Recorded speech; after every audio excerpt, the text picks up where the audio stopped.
Hare Krishna, welcome to this episode of Chaitanya Charitamrita. Today we will start the 14th chapter of Adi Leela, and this is the childhood pastimes of Lord Chaitanya. Om Namo Bhagavate Vasudevaya, Om Namo Bhagavate Vasudevaya, Om Namo Bhagavate Vasudevaya, Om Ajnanatimirandhasya Jnananjana Shalakaya, Chakshurunmilitam Yena Tasmai Shri Gurave Namaha.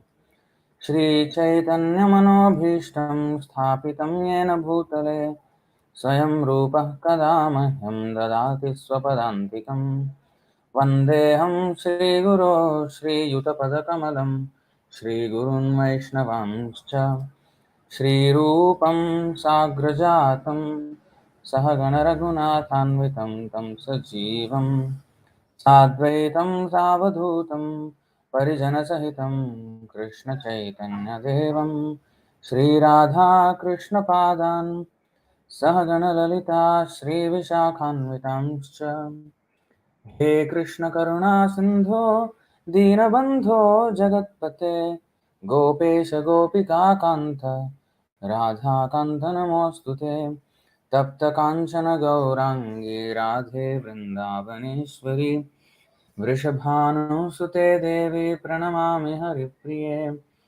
वाञ्छाकल्पतरुभ्यश्च कृपासिन्धुभ्य एव च पतितानां पावनेभ्यो वैष्णवेभ्यो नमो नमः। नमो विष्णुपादाय कृष्णप्रेष्ठाय भूतले श्रीमते भक्तिवेदान्तस्वामिनिति नामिने नमस्ते सारस्वती देवे गौरवाणी प्रचारिणे निर्विशेषशून्यवादी पाश्चात्यदेशतारिणे जय श्री कृष्ण चैतन्य प्रभु नित्यानंद श्री अद्वैत गदाधर श्रीवासादि गौरभक्तवृंद हरे Krishna Krishna Krishna Hare Hare Hare Ram Ram Ram Hare Hare. Please share this class in the WhatsApp groups and social media so that others can join. So today we'll be starting the 14th chapter of Adi Leela. Is the childhood pastimes of Lord Chaitanya. So we'll read the summary by Srila Bhaktivinoda Thakur.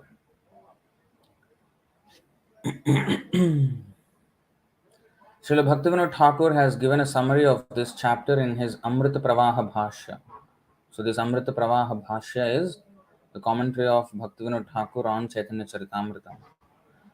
Bhakti Siddhanta Saraswati Thakur's commentary is Anubhashya. So like that. So this is the summary. In the 14th chapter, there is a description of how Lord Chaitanya Mahaprabhu enjoyed his childhood pastimes, crawling, crying, eating dirt, and giving intelligence to his mother, favoring a Brahmana guest, riding on the shoulders of two thieves and misleading them to his own house, and on the plea of being diseased, taking prasadam in the house of Hiranya and Jagadish on the Ekadashi day. The chapter further describes how he displayed himself as a naughty boy, how when his mother fainted he brought a coconut to her on his head, how he joked with girls of the same age on the banks of the Ganga, how he accepted worshipful paraphernalia from Srimati Lakshmi Devi, how he sat down in a garbage pit and instructed his mother in transcendental knowledge, how he left the pit on the order of his mother, and how he dealt with his father with full affection. So, this is a summary of his childhood pastimes. Actually, his early life is more elaborately discussed or described by Srila Vrindavan Das Thakur in his Chaitanya Bhagavat. So that's why Krishnadas Kaviraj Goswami only describes it in brief, not in explicit detail. So the first verse, I think, wait a second.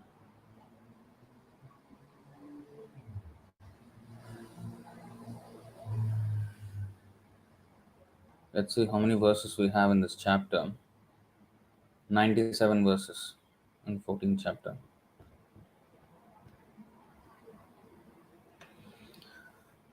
So, as is customary by Krishnadas Kaviraj Goswami in his Chaitanya Charitamrita, every chapter starts with a invocation or Mangalacharan kind of verse in Sanskrit, and then he goes on in Bengali. So this also is a very nice verse, in fact. कथञ्चन स्मृते यस्मिन् दुष्करं सुकरं भवेत् विस्मृते विपरीतं स्यात् श्रीचैतन्यं नमामि तम्. Things that are very, very difficult to do become easy to execute if one somehow or other simply remembers Lord Chaitanya Mahaprabhu. But if one does not remember him, even easy things become very difficult.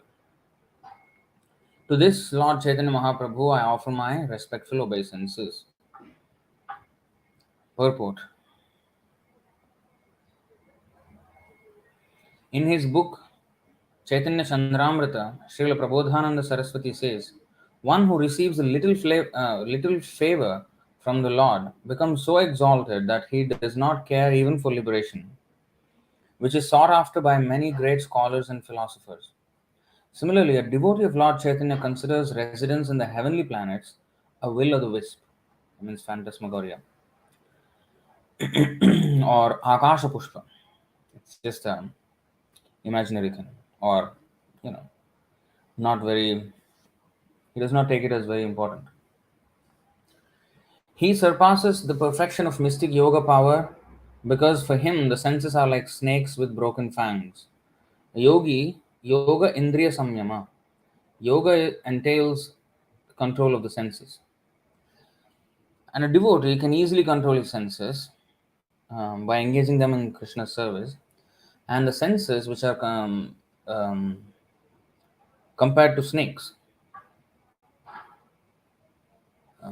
snakes, if you are living with snakes, then it is always a very dangerous situation. So we are living always with our senses.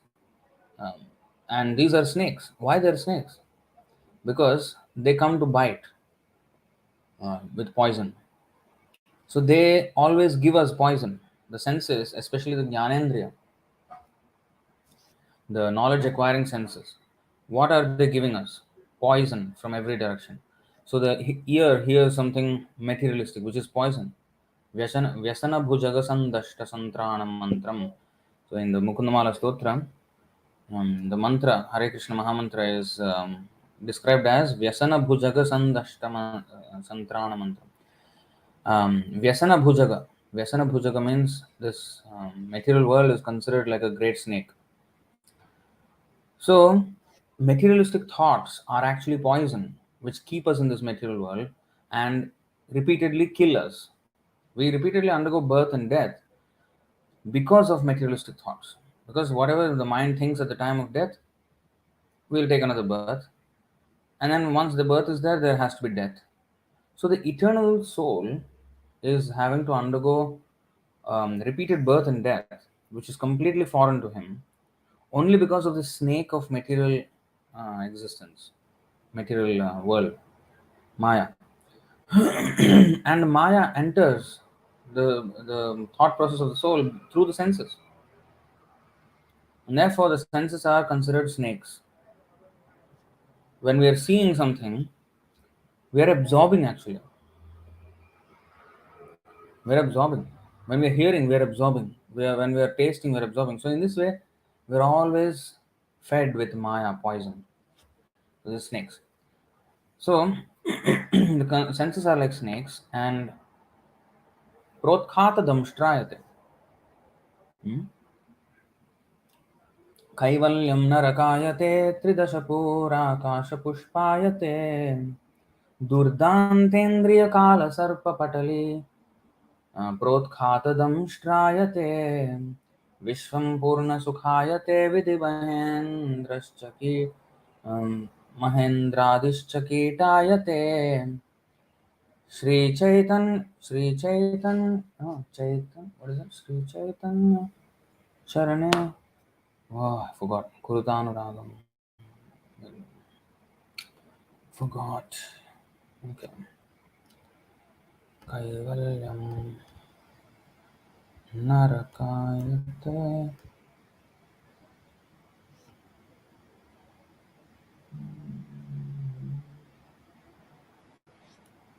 विश्वं पूर्णसुखायते विधिमहेन्द्रादिश्च कीटायते यत्कारुण्यकटाक्षवैभववतां तं गौरमेवस्तु माः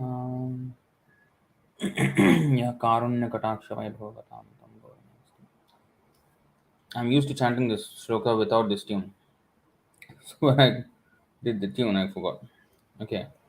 So you see, Durdantendriya, Kala Sarpa Patali. Kala Sarpa means very, very poisonous snake. Kala Kota Visham is the strongest poison. I think here, I think Black Mamba snake, I think has the strongest poison in the world, I think. So such strongest poison is called, that snake is called Kala Sarpa. Um, it is black snake. Kala also means the time. Time is also like a snake eating us up. So, and this is also the poisonous snake, Kala Kota Visham. Um, so, three ways. It's black color, it's full of poison, and the time is also the time which basically every moment we are, getting closer to death. So, there is basically the strike of the snake. Okay, so Kala Sarpa Patali, Protkhata. Protkhata means extract. The teeth, the poison fangs, if the snake's poison fangs are extracted, then the snake is harmless. Durdant Indriya Kala Sarpapatali Protkhatadam Damshtrayate. So for the devotee, the senses are like snakes with broken fangs. So they are not poisonous anymore because he only lets Krishna topics enter his mind through all of his senses. He sees, he looks at Krishna, he hears about Krishna, he talks about Krishna, he eats only Krishna prasadam. Uh, what is that? He touches the feet of the devotees. Hmm? He smells only the incense and the flowers offered to Krishna. In this way, a devotee uses all of his senses in Krishna's service, and he has no time for Maya to enter, letting Maya enter. So in this way, he conquers the senses. So that verse is being described here in this translation. A snake is very fearful and dangerous animal because of his poison fangs, but if these fangs are broken, the appearance of a snake is no cause for fear. The yoga principles are meant to control the senses, but there is no scope for the senses of one engaged in the service of the Lord to be dangerous like snakes. These are the gifts of Sri Chaitanya Mahaprabhu. The Haribhakti Vilas confirms that difficult things become easy to understand if one remembers Sri Chaitanya Mahaprabhu, and easy things become very difficult to understand if one forgets him. We actually see that even those who are very great scientists in the eyes of the general public cannot understand the very simple idea that life comes from life because they do not have the mercy of Chaitanya Mahaprabhu. They defend the false understanding that life comes from matter, although they cannot prove that this is a fact. Modern civilization is therefore progressing on the basis of this false scientific theory, simply creating problems to be solved by the so called scientists. Actually, if you observe what is happening in the world, the big conventions, big meetings, um, big I mean prime minister, they I mean of countries, they meet each other and do all these huge high profile things. What is happening in those high profile dealings? What is happening? Actually, what is happening is they are creating problems first of all, and now they are meeting to solve those problems. Like, climate change is a big issue.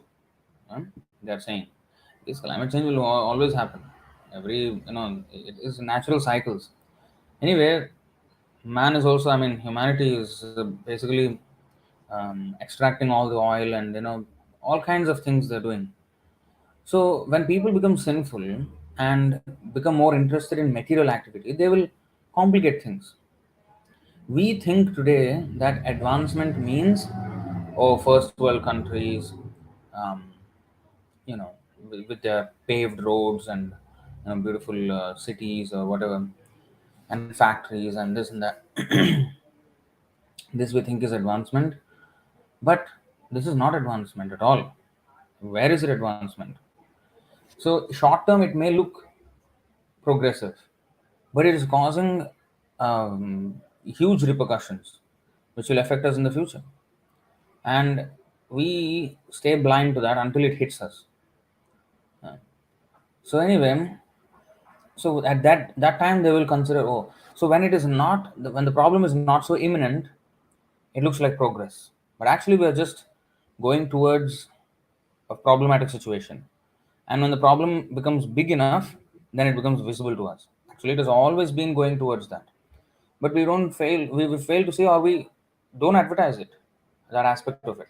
We just advertise the so-called pros and not the cons of so-called industrial development. And now, after creating so much, this capitalist society, which is basically profit making, and nothing matters to them than profit, and that is the KPI, that is the benchmark of progress. That's what we have. I mean, according to them, not actual progress. According to them, they have defined progress as if you make, GDP increase by this much, if our company profits increase by this much, if we can individually, if we are more well off financially. So these are the measures of success in today's Kali Yuga. So if that is the prime driving factor, then everything else falls to the wayside, and we will just focus on the profit, no matter how it is achieved. So that is the, and that is exploitation, and that exploitation will yield very, very bad results. And apart from that, there is slaughterhouses. There is, I mean, industrialization has brought about mass sinful activities. So actually, the so-called progress is actually a huge regression, but we don't see it that way. And sometimes they excavate some remains from ancient civilizations, from some Indus Valley civilization, or this or that, or some, so many. So then they say, oh, people were, at that time doing agriculture and this one. Some the other day I was reading Wikipedia about the history of Rig Veda, and there they mentioned that some Western fellow, he was commenting on the Rig Veda, and that is the article on Wikipedia. And there it is said that, oh, he says, oh, in the Rig Veda there is mention about crops and agriculture and also. So apparently 3000 BC, when the Rig Veda was composed, at that time there was already agriculture. So it was a primitive, orderly society was there, but no big, no caste system and all was there. It was just like a bit of a tribal thing. That is how they're projecting it, as if our civilization is not advanced. It's so advanced. I don't know what he was reading in the Rig Veda, because the Purusha Sukta says clearly that the Brahmana, Kshatriya, Vaishya, Shudra are there. I don't know what he read. No brains. So anyway, and it was not composed 3000 BC. It is coming since time immemorial. It was written down somewhere in 5000 years ago. So anyway, ours is a very, very advanced civilization. It became degraded now. We think the big skyscrapers are signs of advancement, whereas the simple system is a primitive system. That is the narrative we have been given, and we actually evaluate things based on that narrative. But this is where we are mistaken. The actual simple way of life, living in conjunction, in cooperation with nature, with the way Krishna ordained us to live, in harmony with nature, in harmony with natural supplies and everything. That is real advanced civilization. Now, this so-called industrial development, which brings these flashy things to manifestation, like skyscraper buildings, fast cars, aeroplanes, rockets, and big labs and nuclear weapons and slaughterhouses and big roads, huge infrastructure to complement the so-called inventions, and in turn creating more ecological problems. If these things we consider as advancement, then of course, we will look at it from that lens. But they are not advancement. To have such infrastructure and maintain that is a huge effort, and that takes the very human, it saps the human energy, and people will have no time left for spiritual realization. Human life is meant for spiritual realization, and that is completely thrown away to the waters, and only economic growth matters. Religion you do on the side. And we will not interfere. Government will say we will not interfere with your religion. They will say that, but actually they do interfere a lot. They do interfere. In fact, they will do as much as possible to stifle it in a way that is not so obvious. In a subterfuge. Basically, it's a subterfuge against religion. So there is there's an inherent atheistic agenda going on. Like the school, they don't have anything to do with God. Religion is an optional thing. Everybody can do whatever they believe in, because anyway it's irrelevant. You do whatever you want. The main thing is the economic progress, and if your religion can give you some peace of mind so that you can be more productive in the office, then yes, good, you can have religion. That is the only relevance of religion today. Oh, because otherwise people become very stressed. Okay, you know what, de-stress. Let's have de-stressing well, let's have some parks, let's have some tourist destinations, so something, let's give them sense gratification. And if that also not does not give them the answer, okay, let them have some mental massage with some philosophy, with some kind of religion, so that there's some mental massage, so they can come back and with full vigor and work for us. That is the capitalist agenda. That is all. That is all religion is today. That's how the government perceives religion.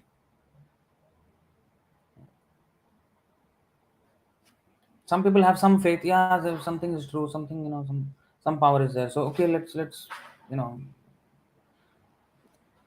as much as is necessary, acknowledge it very subtly. Not at all. Not at all. Um, co- um, overtly, covertly do it, but not overtly, not visibly. Even that also, as much as possible, taken. So, when there is no religious life, where people entire time is used for sense gratification and hard work, they don't want to make it easy for us, the capitalist gods, you may say.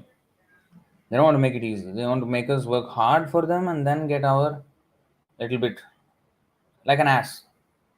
Work like an ass. So that's their agenda. So we are falling for that, and we also have this idea. We are ingrained because we are educated in that way, that all this so-called advancement is actually advancement. All these big skyscrapers, this infrastructure, this and that is actually advancement. It is not. It is not.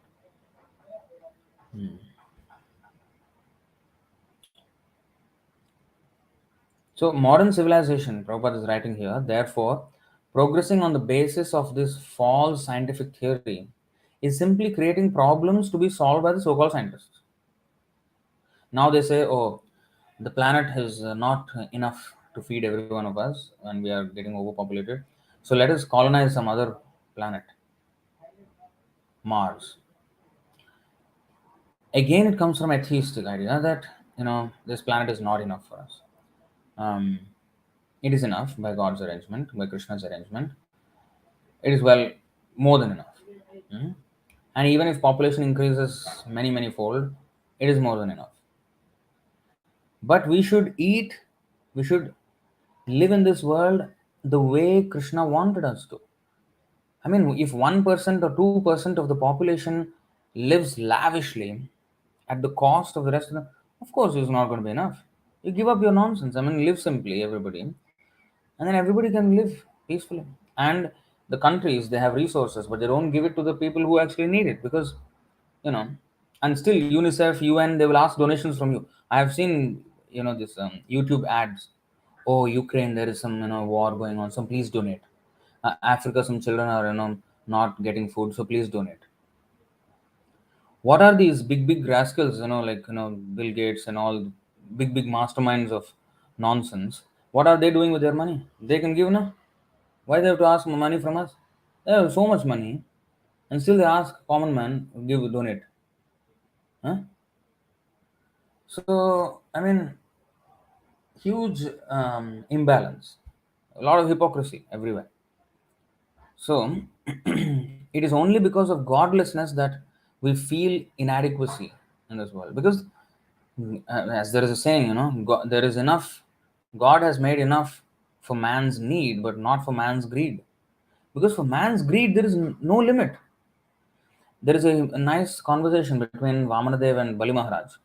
So when Vamanadev as a dwarf, Lord Vamanadev, Vamana means dwarf. So when he came as a dwarf, as a Brahmana in the sacrifice of Maharaj Bali Maharaj, so he asked for three paces of land, the land in which he can put three steps. And his steps, he was a dwarf, so small steps. So he said, I want that much land. So Bali Maharaj was a little bit insulted. He felt insulted, or he felt slighted. Why are you asking me only three paces of land? You think I'm incapable of giving you bigger charity than that, and which is why you're asking me only three paces of land? No, I should be generous to the Brahmanas, and you please be, ask more from me. I want to give according to my status, and the whole universe is under my command now. All the three worlds, the Swargaloka, Bhuloka, and the below Bhuloka, all the Loka, they're under my jurisdiction. So I have almost unlimited, wealth. So why are you asking me this kind of insignificant donation? What is the point? Then Vamanadev said, if a Brahmana is not satisfied, if a person is not satisfied with three paces of land, or land on which three steps can be put, if he is not satisfied with that, he cannot be satisfied even with the three worlds. Three worlds means all the heavenly planets, earthly planets, and subterranean planets. All of them. Even if he has the whole universe, he cannot be satisfied if he is not satisfied with three paces of land. So there is no limit to the greed. And therefore everything becomes inadequate. And more you give, more inadequate. Just like if there is a fire, if you pour some petrol over it, the fire will consume the entire petrol and become big and ask for even more fuel.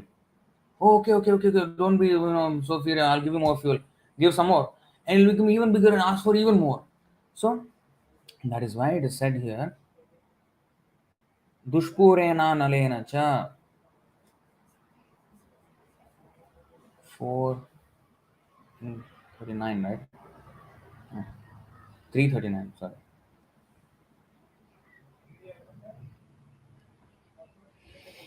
आवृतं ज्ञानमेतेन ज्ञानिनो नित्यवैरिणा कामरूपेण कौन्तेय दुष्पूरेणानलेन च. Thus, the wise living entity's pure consciousness becomes covered by his eternal enemy in the form of lust, which is never satisfied and which burns like fire. And the more we supply such sense gratification, the more the senses will demand sense gratification. So, satisfying the senses by supplying sense gratification is not the answer. To extinguish it is the answer, and that is done by Krishna consciousness. That's why samsara davanala leadha loka tranaya karunya ghana ghanatvam. What is the song we sing every day in the morning? The spiritual master is the mercy cloud which brings the water from the ocean of mercy, Krishna. Hey Krishna Karuna Sindhu. So that from that Karuna Sindhu he brings the mercy cloud and pours forth the rain of mercy and extinguishes the forest fire of material existence. Huge, very deep meaning. That forest fire is actually caused by our lust. What is that? Um, Mukundamala Stotra. Madan पवनो Dhoot मोहोर्मिमालय.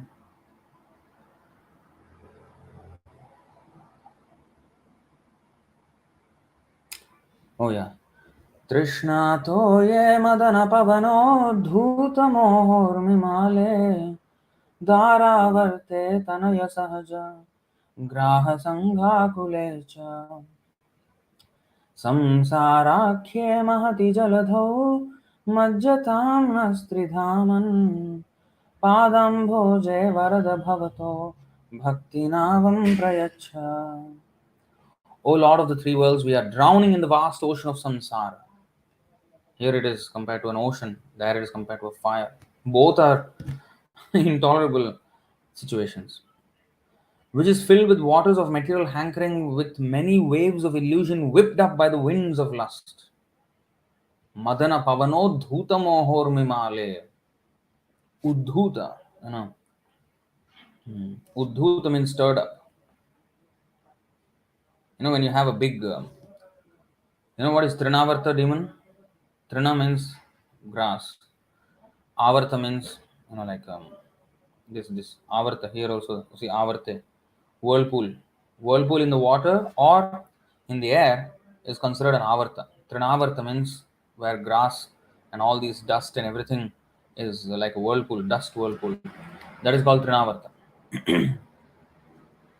So, the Trinavarta is this caused by Uddhuta, this stirred up by Madana Pavana, by the winds of lust, Cupid, Moha, Urmi, waves of illusion, tornado, yes.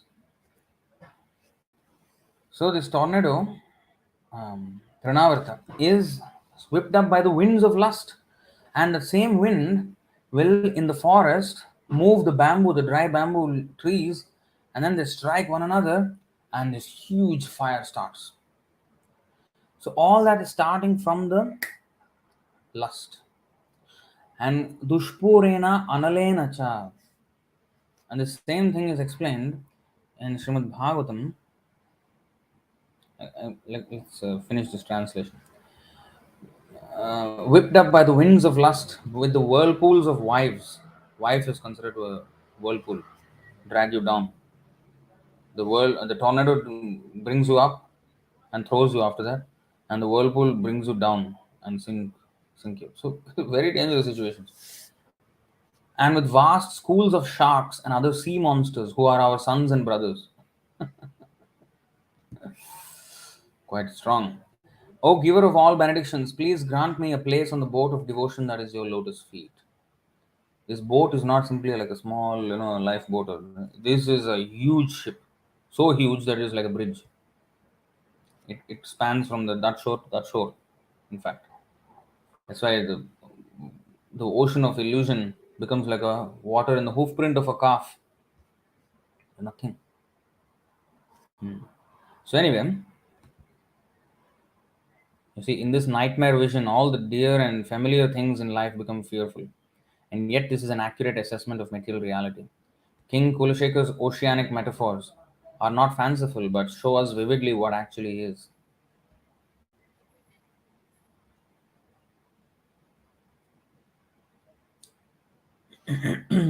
So, anyway, there's another verse in the Srimad Bhagavatam.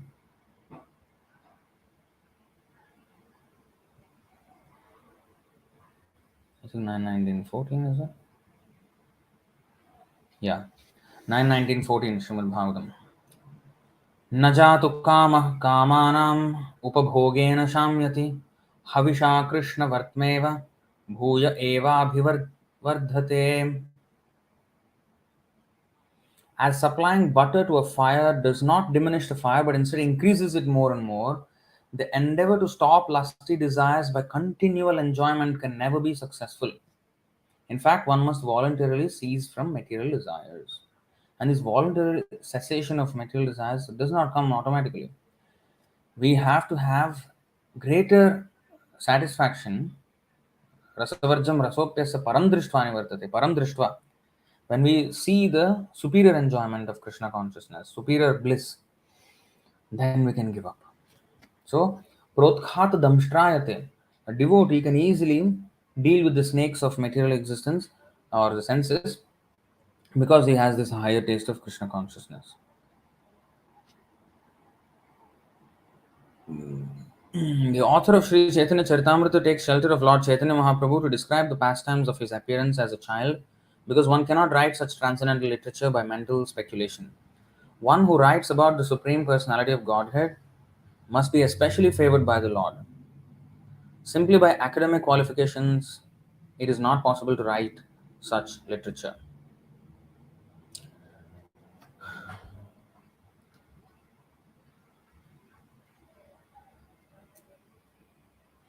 There's a nice article. Anyway, that one we have to read another day. the the difference between a realized soul and even a devotee progressing towards realization, he may be even memorized the verses and he can even show you exactly where is what, but he may not have realized. Like, for example, if you ask me, what is the highest stage of chanting? I have not tasted. So I can point you to some verses like Antya 1.99 and you know other such verses.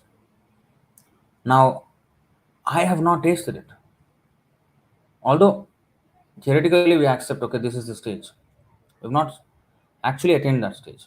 Now we think, oh, second chapter, oh, Bhagavad Gita is a basic, because Prabhupada said Bhagavad Gita is the ABC of spiritual life, and Bhagavatam is postgraduate study, and Bhagavatam is the graduation, and Chaitanya Charitamrita, post graduation and PhD, something else. So, although Chaitanya Charitamrita is very advanced, we think, oh, Bhagavad Gita, this is basics, no basics. Okay, in the Bhagavad Gita, second chapter is a basic of the basics. Okay. So, Matra Sparshastu Kaunteya Shitoshna Sukhadukkada Agamapaino Nityas Tam Stitikshasva Bharata. One of the first instructions of Krishna. And Gatasu Nagatasumscha Nanu Shochanti Pandita. He's saying that we are not the body and we have to tolerate. Have we even realized that? I mean, we know the verse. We know that we have to tolerate. And we have our limits of toleration. So there shouldn't be no limit for personal inconvenience. Of course, we should not tolerate blasphemy of the devotees in the Lord, but personally, we should tolerate anything. But of course, that is the Mahabhagavat can do that. We cannot imitate him, yes. But we should be realistic in our assessment of ourselves. If we think that, oh, because I know some shlokas, and now I am this top, you know, top uh, devotee, just because I can quote this shloka, that shloka. Bhaktisiddhanta Saraswati Thakur actually writes about Bhaktivinoda Thakur. What a beautiful article it was. He differentiates what is Bhaktivinoda Thakur's status compared with anybody else. So there he says there is a vast difference between a person who just knows and can repeat and a person who has actually realized, who actually has tasted the holy name. Um, so that's why Dhiktasya Jevitamaho Purushadhamasya. It is said like this.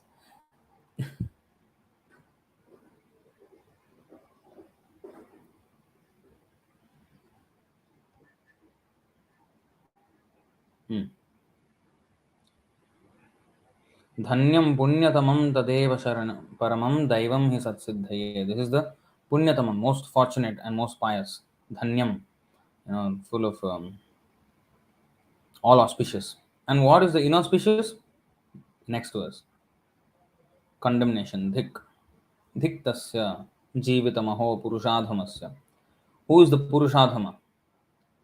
शृण्वन् जनार्दनकथा गुणकीर्तनानि देहेन यस्य पुलकोद्गमरोमराजिं नोत्पद्यते नयनयोर्विमलाम्बुमाला धिक्तस्य जीवितमहो पुरुषाधमस्य. One who hears descriptions of Lord Janardhan's pastimes and glorious qualities, but whose bodily hair fails to bristle in ecstasy, and whose eyes fail to flood with tears of pure love, Such a person is indeed the most degraded rascal. What a condemned life he leads. I was thinking when I read this first, oh, wow, how come the kind of person is a rascal? At least he's trying now. But actually, that is where we have to get. That is when we have actually tasted. Of course, there is some taste in the beginning also, but it will manifest in this stage. Of course, some people they imitate. Oh, the big, big tears are coming out. We have to see what he does when he's asked to do seva. If so much tears are coming out, so much feeling is there for Krishna, then he must be very willing to do any service. If you ask him to clean the toilet or wash the pots, and if we see his face as totally irritated and frustrated with that, then we can see what kind of tears there are. So we're talking about actual manifestation of ecstatic symptoms. So when we think we are a great devotee, we should just know where is my hair standing on end, where is my tears, where is my throat choking. Nothing. I mean, Hare Krishna, Krishna Krishna, Hare Hare, Hare Ram, Ram Hare Hare. What is the prasadam? What is the What can I do today? What this then that? Everything we are thinking, but chanting. So our interest, our attention, our this thing is not there. So that is what is important. Um, so we may read, and even like Sikshashtaka we are reading. The stages that are mentioned there, I mean, progressively as you go to the verses higher and higher, very, very exalted position. So we are repeating those verses. We have to pray to Prabhupada, pray to Chaitanya Mahaprabhu, pray to Krishna. Please allow me to, touch the real nectar of the holy name. I'm just knocking on the door, or I'm not even knocking, Please open the door and let me taste this. So that should be the prayer. So by Chaitanya Mahaprabhu's mercy, it is possible. Difficult things become easy. That's why it is said, it is by the mercy of the Lord that we can actually taste it. Because I can memorize with my effort. Okay, that effort is also brain also given by Krishna or whatever. So everything is given by Krishna. But even if I memorize with my gifted memory or whatever, shlokas, and even if I understand the philosophy and everything, but to actually taste it, I can explain the taste of a mango very well, maybe. But if I have not tasted it, then I don't have the higher taste in my life. So um, that door opening, we can only knock at the door. So Krishna's mercy, he has to open it for us. The pure devotee has to open it for us. That's why we have to pray for the mercy of the pure devotee. It is not simply on our own intelligence that we enter Krishna consciousness. No. Krishna consciousness means to be always conscious of Krishna, to be always, and we will always be conscious of Krishna if we love Krishna. If we love Krishna, then we will have all the symptoms. But if we don't have the symptoms, where is our love? So we should only pray to Chaitanya Mahaprabhu, Prabhupada. Um,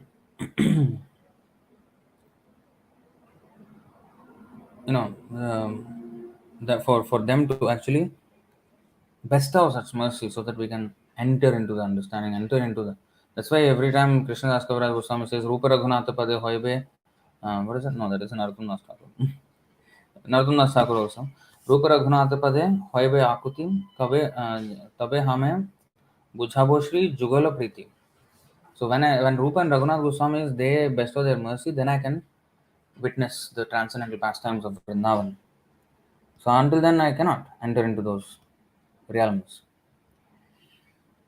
So therefore, service attitude is what actually matters.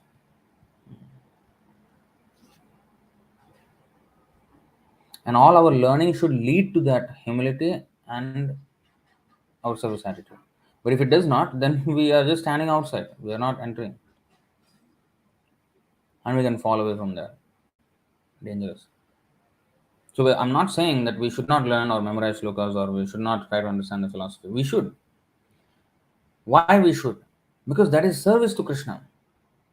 Because Maya Arpita Manobuddhir. So our mind and intelligence must be fixed on Krishna. And it will be fixed because intelligence always craves for some logical or some not logical, I mean something satisfactory philosophy. satisfactory subject matters to talk about. The intelligence always craves for this. So if we engage our intelligence in, you know, reading and understanding the philosophy given by Krishna, that is actually service to Krishna, employing our intelligence in Krishna's service. Then it should be translated to action, has to be translated to our thoughts and everything.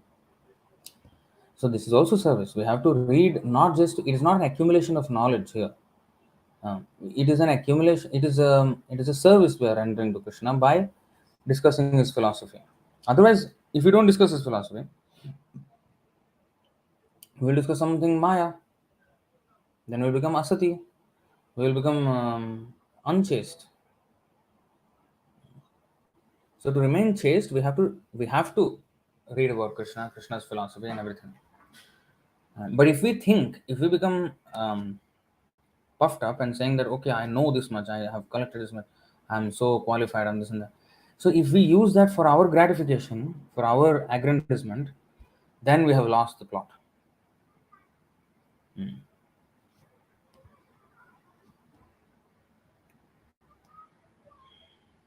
So simply by academic qualification, it is not possible to write such literature. Oh, it's almost 9 o'clock. Wow. जय जय श्री चैतन्य जय नित्यानंद जय अद्वैत चंद्र जय गौर भक्त वृंद. All glories to Lord Chaitanya Mahaprabhu, Nityananda Prabhu, Advaita Prabhu, and all the devotees of Lord Chaitanya. प्रभुर कहिलय जन्म लीला सूत्र जशोदानंदन जय छे होइलो सची पुत्र. I have thus described in brief the advent of Sri Chaitanya Mahaprabhu, who appeared as the son of Mother Shachi, exactly as Krishna appeared as the son of Mother Yashoda. Purport. Sri Narottam Das Thakur confirms his statement that now Lord Krishna, the son of Mother Yashoda, has appeared again as Lord Chaitanya Mahaprabhu, becoming the son of Mother Shachi. Vrajendra Nandana Jay Shachi Sutta Hoilo She Balarama Hoilo Nitai. The son of Shachi is none other than the son of Mother Yashoda and Nanda Maharaj, and Nityananda Prabhu is the same Balaram.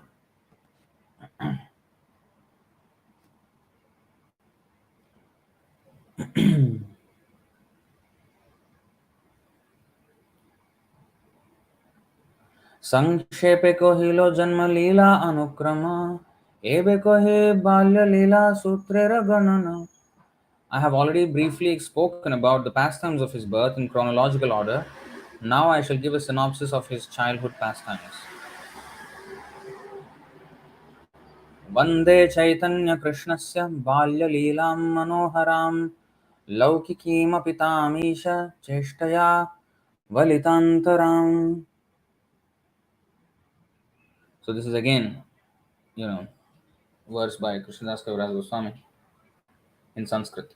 Let me offer my respectful obeisances unto the childhood pastimes of Lord Sri Chaitanya Mahaprabhu, who is Lord Krishna himself.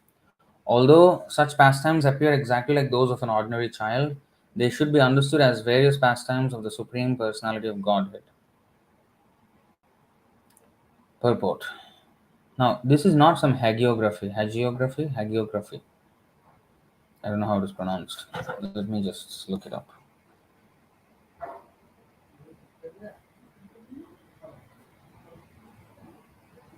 Hagiography.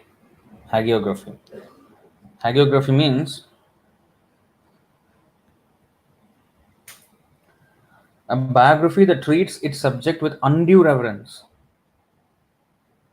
Undue reverence means, more than what is actually realistic. Too much exaggeration of glorification of somebody.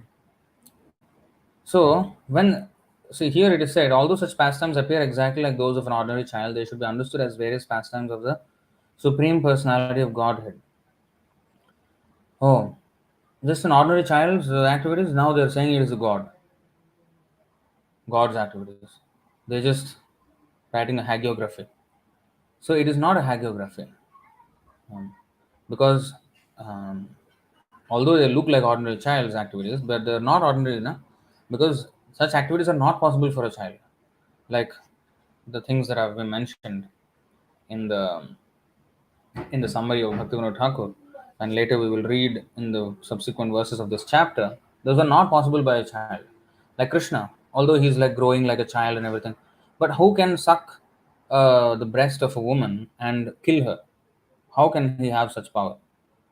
Um, but Krishna did it when he was just few days old. So it looks like human, ordinary child's activity, but they're not. Trinavar, the big demon, came, but destroyed. Every demon that came destroyed by Krishna. So how is that possible? So that's why we cannot compare them with ordinary child's activities. So it's not a hagiography; it's actually fact. Purport: in the Bhagavad Gita 9:11, this statement is confirmed as follows. 9:11 is a very famous number. The World Trade Center was brought down by the planes. Also, detonated. I mean, bombs detonated in the building. That's another whole topic. But anyway, 9:11 is a verse in Bhagavad Gita also we should remember, and it's a verse for rascals. अवजानन्ति मां मूढा मानुषीं तनुमाश्रितं परं भावमजानन्तो मम भूतमहेश्वरम्. Fools deride me when I descend in the human form.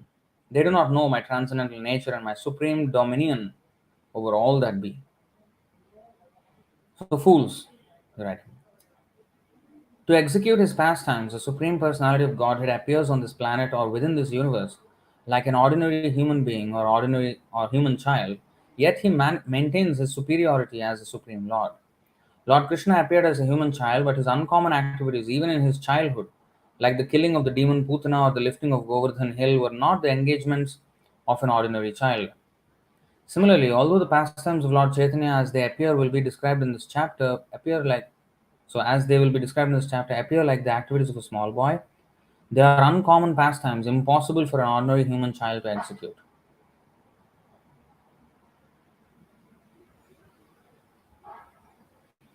बाल्य लीलाय आगे प्रभुर उत्तान शयन पिता माताय देखाइल चिह्न चरण. In his first childhood pastimes, the Lord turned upside down while lying on his bed, and thus he showed his parents the marks of his lotus feet. Purport: the word uttana is also used to mean lying down on the bed face upwards or lying down flat on the bed. In some readings, the word is utthana, which means standing up. In his childhood pastimes, the Lord tried to catch the wall and stand up. But as an ordinary child falls down, so the Lord also fell down and again took to lying on his bed. Now, now you may see, hey, what is to be glorified in this? He is just falling down like any ordinary child, and they made it into a big, leela. Arre, come on, people will think like atheistic people.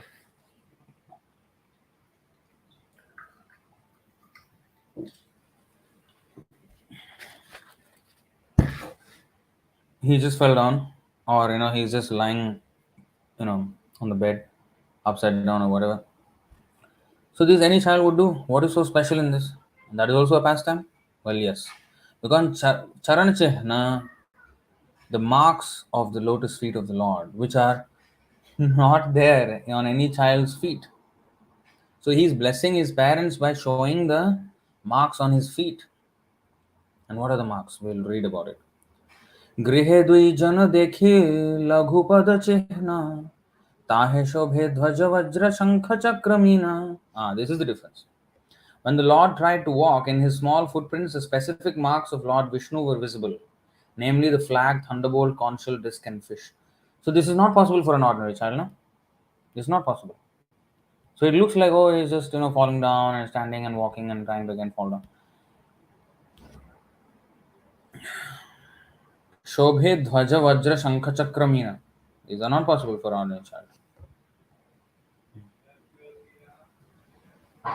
देखिया दोहार चित्ते जन्मिला विस्मय कारपद चिह्न घरे ना पाय निश्चय. Seeing all these marks, neither his father nor his mother could understand whose footprints they were. Thus, struck with wonder, they could not understand how those marks could be possible in their home. Now, if you see a child walking, how will you see his footprints on the floor? tiles, all this. But that time there are not tiles, no? And especially in the courtyard, there will be sand and everything, so people can see footprints. See? And sometimes he will just, you know, maybe walk on the mud or sand or something, and then walk in the house, and then there will be some footprints there. So in different ways. Seeing all these marks, neither his father nor his mother could understand whose footprints they were. They struck with wonder, they could not understand how those marks could be possible in their home. मिश्र कहे बाल गोपाल आछे शिला संगे तेहु मूर्ति होया घरे खेले जानी रंगे. Jagannath Mishra said, certainly child Krishna is with the Shalagram Shila. Taking his childhood form, he is playing within the room. Uh, Purport. When the form of the Lord is carved from wood, stone, or any other element, it is to be understood that the Supreme Personality of Godhead is there.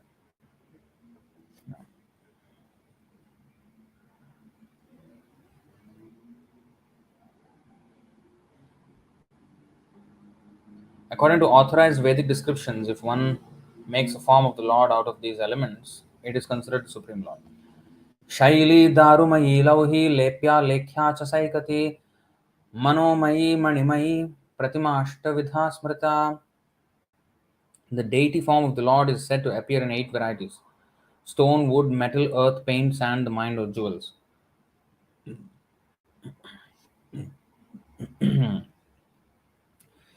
So, even logically, we can understand that all material elements are expansions of the energy of the Lord. Since the energy of the Supreme Personality of Godhead is non different from his personal body, the Lord is always present in his energy, and he manifests himself on account of the ardent desire of a devotee. Since the Lord is supremely powerful, it is logical that he can manifest himself in his energy. Deity worship or worship of the Shalagram Shila is not idol worship. The deity of the Lord in the house of a pure devotee can act exactly as he can in his original transcendental personality. Why only in the house of a pure devotee? Because he interacts with only pure devotees, not even ordinary devotees. Now, I want to say something here because nowadays, especially the Sadguru followers, they are saying that he himself says like this, one big nonsense, and his followers also.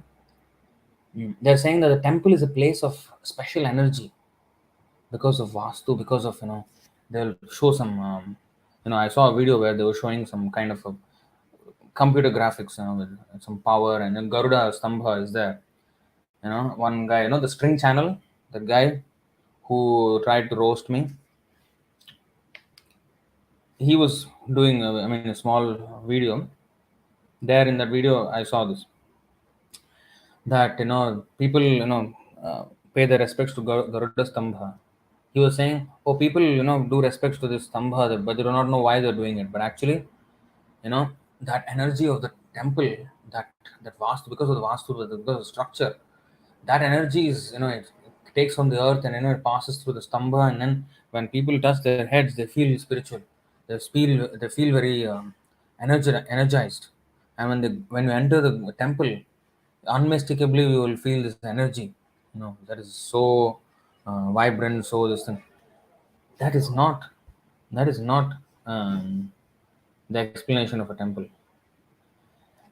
Now, Vastu is there, that's another thing. But more than that, it is the devotion. It can be under the tree, but if the deity form is there, that is a temple.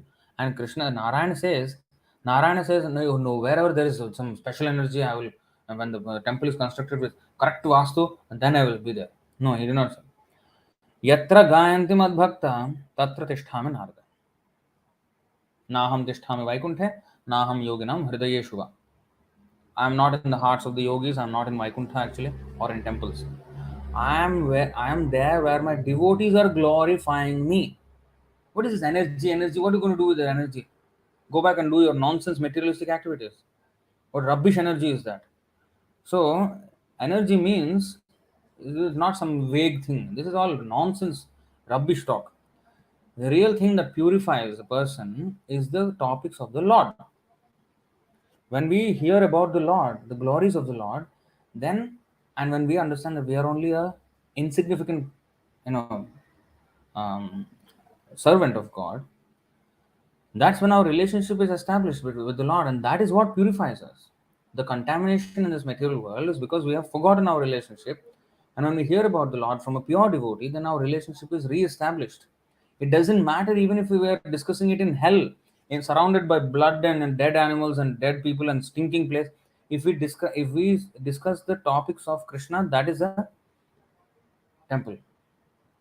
That is where the Lord is. The Lord was in the battlefield. Where is the Vastu? Where is the, what is it? Dharma Kshetre, Kurukshetre, Samaveta Yuyutsavaha. Why it is Dharma Kshetra? Because religious duties were performed and this war also is being performed there. And on the battlefield, Krishna, Arjuna was, it's Dharma Kshetra, but Arjuna was puzzled in life. He did not know what to do. He is in Dharma Kshetra. Why is puzzled? If the place is the, if the place is everything, then he was in Dharma Kshetra, Kurukshetra. Why was he totally confused? That is the thing. So unless we hear from pure devotee or from Krishna directly, we will be confused even if we go to the purest of places. We will not be able to spiritually enter that place. We may physically go there, but our mind is not there. Our soul is not there. Now we are somewhere wandering in this material world. So to actually see Vrindavan, to actually see all these holy places and the pastimes of Krishna that are eternally manifest there, one has to become a pure devotee. And for that purification, we have to hear. And even we don't even have to be in Vrindavan or holy place, Dharma Kshetra. Wherever we hear, that place will become Dharma Kshetra. Bhavadvidha Bhagavatas Tirthi Bhuta Swayam Vibho. Tirtha Bhuta Swayam Vibho. Tirthi Kurvanti Tirthani. Swantastena Gadabhrita.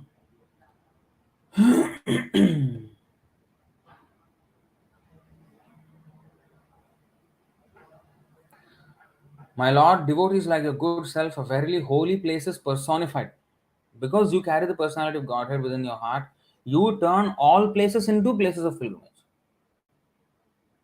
Every place will become Dharma Kshetra if Dharma is followed in that Kshetra. Why are some places called Dharma Kshetra? Because Dharma is followed in the Kshetra. If every Kshetra is, Dharma is followed, then every place will become Dharma Kshetra. So unless we hear from a pure devotee, we will be puzzled, even if we go to the holy place. The only reason why we are advised to go to holy places is because there is a greater opportunity to meet devotees. But if we go to a holy place and not meet devotees and come back with the same nonsense confusions that we have been bothered with, then nothing has changed. Now, there was no fruit in that pilgrimage.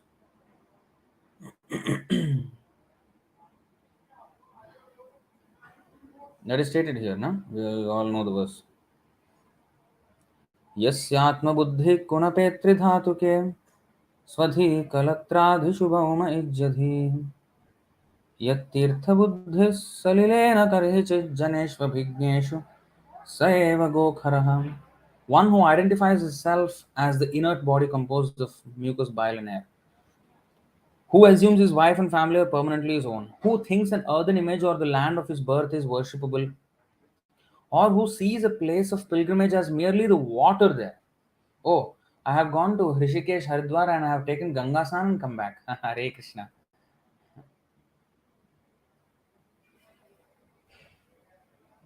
मलनिर्मोचनं पुंसां जलस्नानं दिने दिने सकृद्गीतामृतस्नानं संसारमलनाशनम्.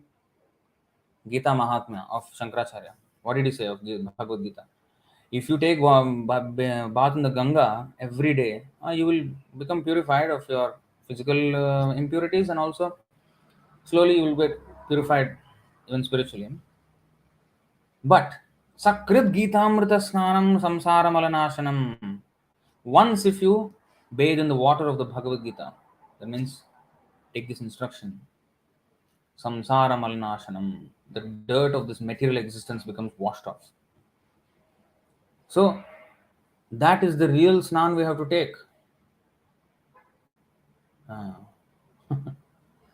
So this advice of going to pilgrimage is given so that you go there and you might meet some sadhus and bona fide sadhus.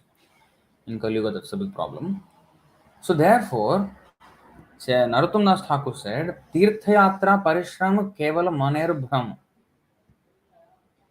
The effort to go to holy places is simply a mental hallucination, because if you really do Harikatha in the association of devotees, you are already in a pilgrimage. There's no need to go anywhere else actually. So, we should not fancy going to pilgrimage as some huge thing. Association with devotees is the main thing. Going to pilgrimage, yes, in association of devotees, it is always good to witness all those places where Krishna performed his pastimes and where the acharyas lived and did their bhajan and everything. I'm not saying no, but we have to be more concerned with following their instructions rather than just staying there and doing nothing. Mhm. So here it is said, one who sees a place of pilgrimage as merely the water there, but who never identifies himself with, or feels kinship with, worships, or even visits those who are wise in the spiritual truth, such a person is no better than a cow or an ass. So many people are visiting pilgrimage like cows and asses.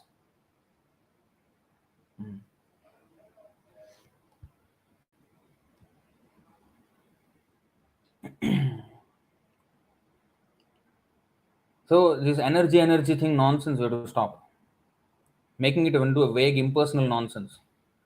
The thing that purifies is the devotion of the Lord, devotion to the Lord by the devotee. Yes, Vastu is there, definitely. That is the geomancy is definitely a factor, but that is very negligent. Even if you have a nice gopuram and everything, inside there is no devotion. What is the point? There are many nice temples with huge nice structure on the outside. Inside nothing. The priest is just taking money and is not interested in helping anyone, enlighten them with spiritual knowledge, hold classes, and teach people nothing. Huh? What is the use of that big vastu and everything without this? But if there is no vastu, nothing, everything is horrible. That is a better place if Sankirtan is done, right? Is it this one? Yeah. 8:23:16. मन्त्रतस्तन्त्रतश्छिद्रं देशकालार्हवस्तुतः सर्वं करोति निश्छिद्रं मनुसंकीर्तनं तव. There may be discrepancies in pronouncing the mantras and observing the regulative principles, and moreover, there may be discrepancies in regard to time, place. It may not be a nice gopuram, nice, this vastu place. It may be some hell. Okay?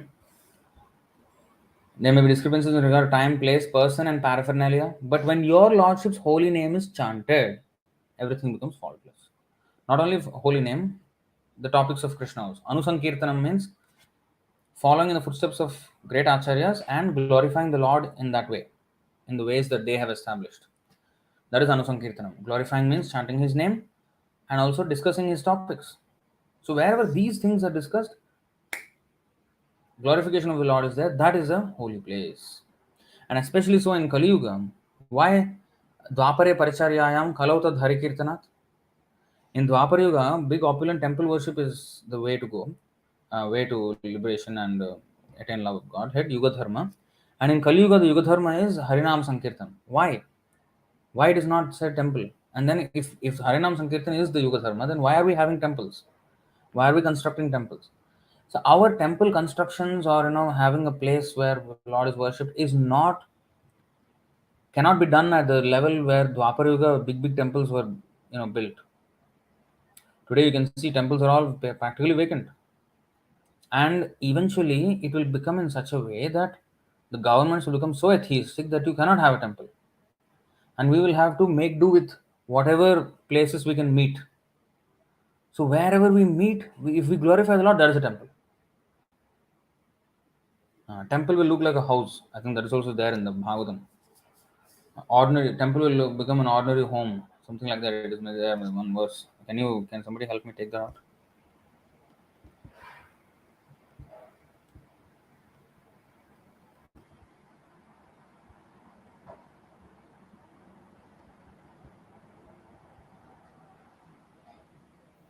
Mm,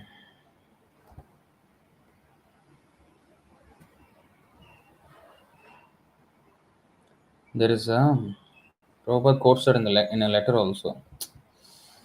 Mm,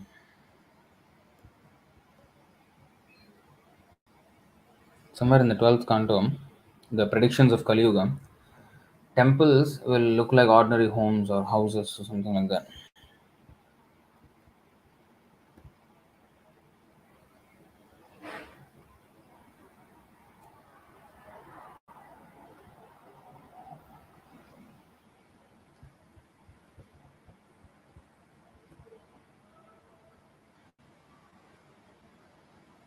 I don't know where exactly.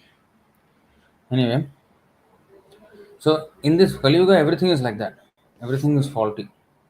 But if the Lordship's holy name is chanted, everything will become all right. And you see what the demigods they are saying.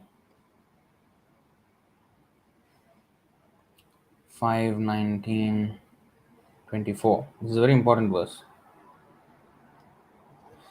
न यत्र वैकुण्ठकथा सुधापगा न साधवो भागवतास्तदाश्रयाः न यत्र यज्ञेशं मखामहोत्सवाः सुरेशलोकोऽपि न वै स सेव्यताम्. An intelligent person does not take interest in a place, even in the topmost planetary system. Forget about Vastu in this earthly planet. Topmost planetary system. He is not interested, intelligent person, if the pure Ganges or Ganga of topics concerning the Supreme Lord's activities does not flow there. So, if the topics of the Lord are not flowing, he is not interested even in the greatest of planets. Forget about Vastu on this earthly planet. Greatest of planets is not interested. If there are not devotees engaged in service on the banks of such a river of piety, what is the river of piety? This Ganga of topics, flowing from the speaker to the audience. This is a river. Now, this river, when there is such a river, nice river, then there will be, you see, when there is a nice river, it will make the land around it very fertile. huh? And then you can have very nice cultivation there. Okay,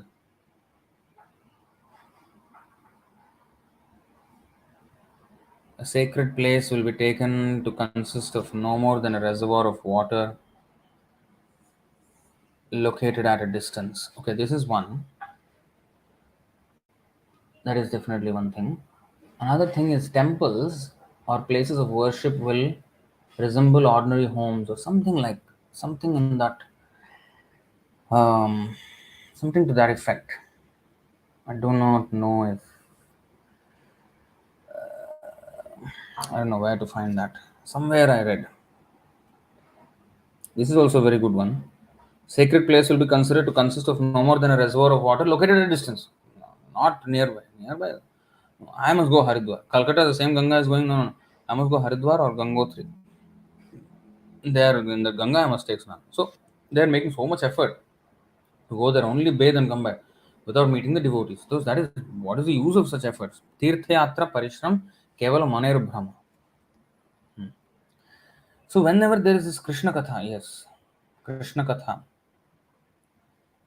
where there is Krishna Katha, a Ganga of topics flowing from the speaker to the audience is a Ganga. And in that, whenever there's a nice river, there is a cultivation, right? So similarly, wherever there's a nice river of flowing Ganga of topics of Krishna, there will be devotees cultivated. There will be devotees growing like nice, the land, the place will become very fertile for spiritual cultivation, and people will become devotees. And they will engage in Krishna's service. So that is why nicely it is said, very metaphorically, very beautiful verse. So an intelligent person does not take interest in a place, even in the topmost planetary system, if the pure Ganga of topics concerning the Supreme Lord's activities does not flow there. If there are not devotees engaged in service on the banks of such a river of piety, or if there are no festivals of Sankirtan Yajna to satisfy the Lord, especially since Sankirtan Yajna is recommended in this age.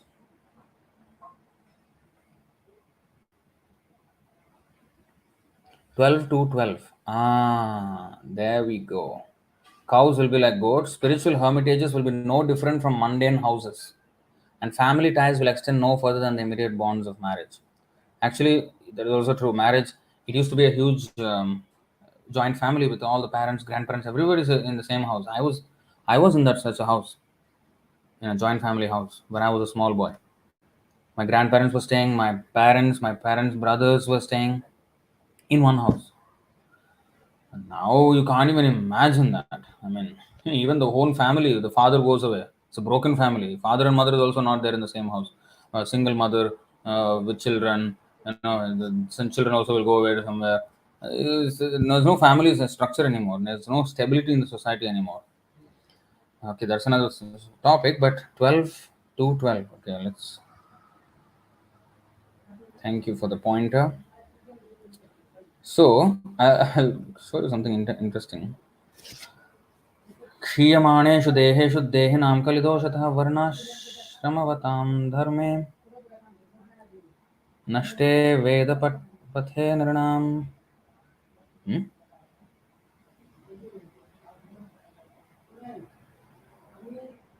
Where is it?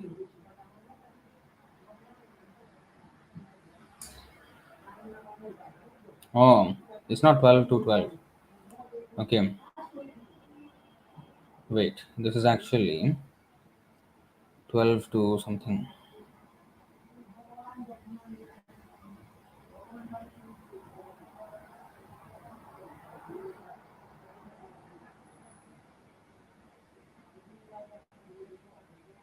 Grihaprayeshu. Yes, this is the thing. Grihaprayeshu ashrameshu. Grihapraya means almost like homes. Nashtaprayeshu, almost, everything destroyed. Bhakta Praya, or third class devotee is called Bhakta Praya, means almost a devotee, not yet quite. So Griha Prayeshu, and the spiritual hermitages will look like just like materialistic homes. This has two meanings. So in a so-called temple, which all the Vastu, Gopuram, Garuda Stambha, and everything together, inside the activity is not like a temple; it's like a home. Huh? In home, what is the difference between home and temple? In home, materialistic sense gratification is the focus. In temple, Krishna is the focus. Or in demigod temples, the deity is the focus. But ultimately, demigods are parts and parcels of Krishna. So there, Krishna is the focus in the temple.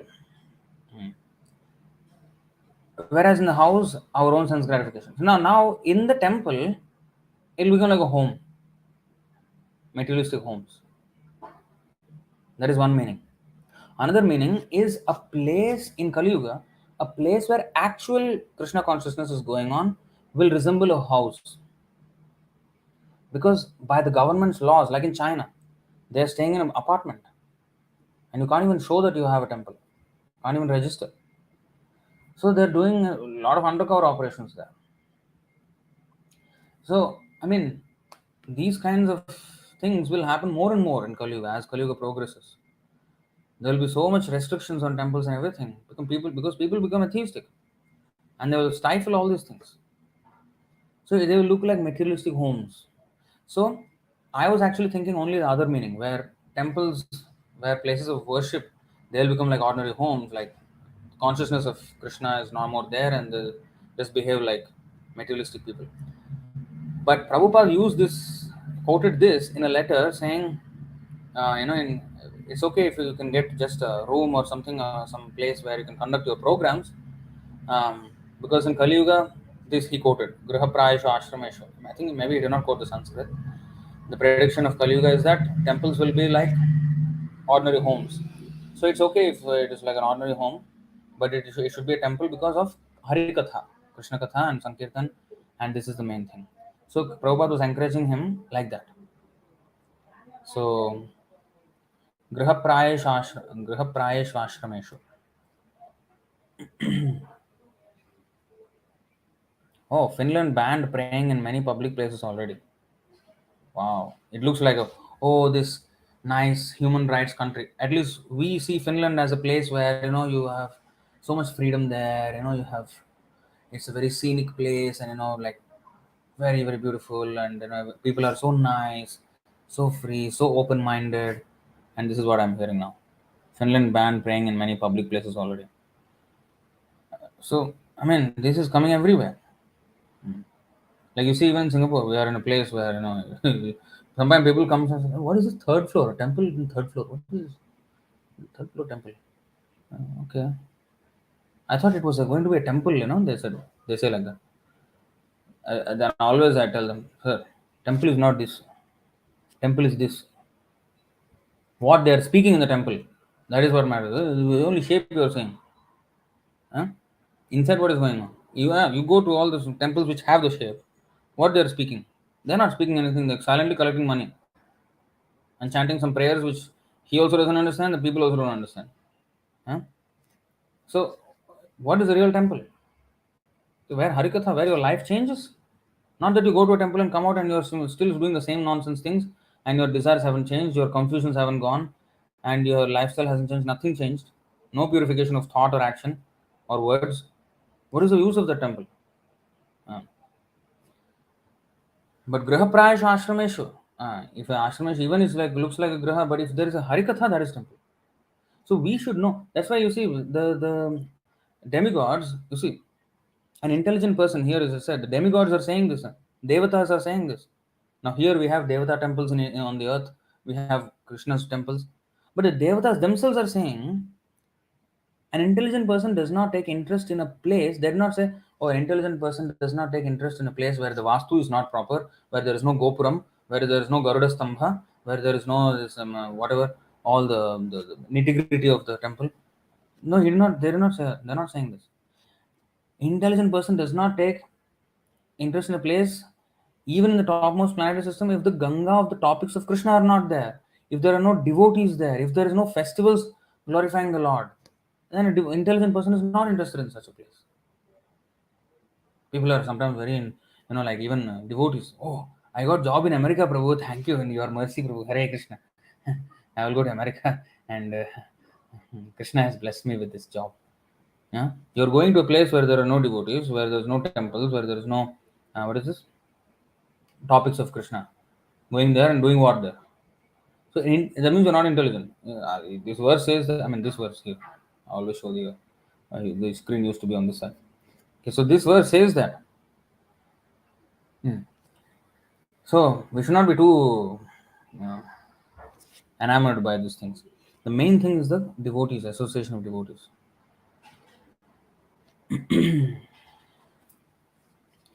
So they are saying this. The devotees matter. When there are devotees, there will be topics of Krishna. There will be festivals. So devotees is very important. Devotees who are actually missionary spirit, that kind of devotees. If you have just like grahastha devotees who are also going to work in an office, you can't have much. You have dedicated devotees there. Somebody has to dedicate their life. So these things are the important. We have to be grasping the essence of everything, not the externals. Saragrahi, not bharavahi. Yeah? Let me talk about the. Let me show you that verse about the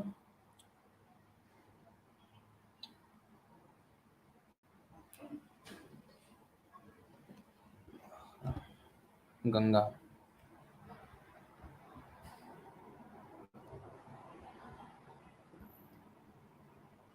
10:116. Vasudev कथा प्रश्नः पुरुषां स्त्रीन् पुनातिः वक्तारं प्रच्छकं श्रोत्रीं तत्पादसलिलं यथा. The Ganga, emanating from the toe of Lord Vishnu, purifies the three worlds, the upper, middle, and lower planetary systems. Similarly, when one asks questions about the pastimes and characteristics of Lord Vasudeva, Krishna, three varieties of men are purified: the speaker or preacher, and he who inquires, and the people in general who listen.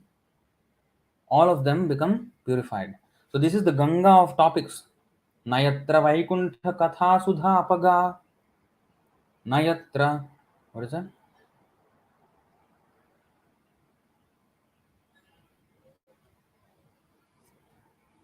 Forgot that term.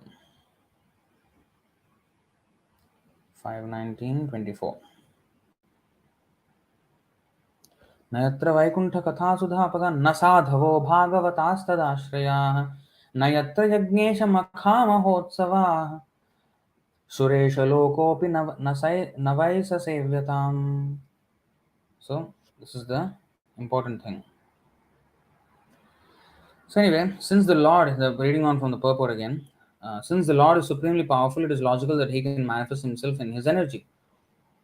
Deity worship or worship of the Shalagram Shila is not idol worship. The deity of the Lord in the house of a pure devotee can act exactly as he can in his original transcendental personality.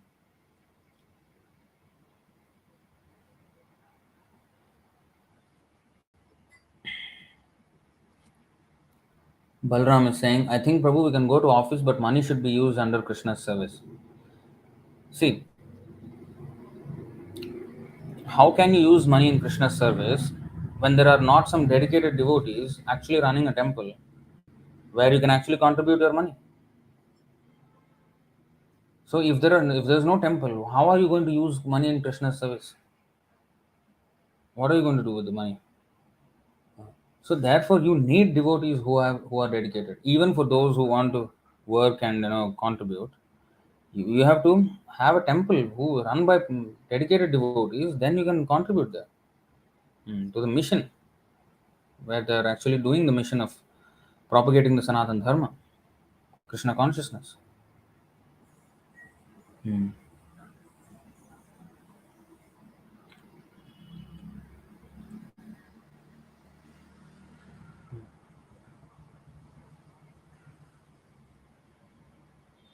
সেই ক্ষণে জাগি নিমায় করয় ক্রন্দন অঙ্কে লইয়া সচ্ছি তারে পিয়াইলা পিয়াইলা স্তন.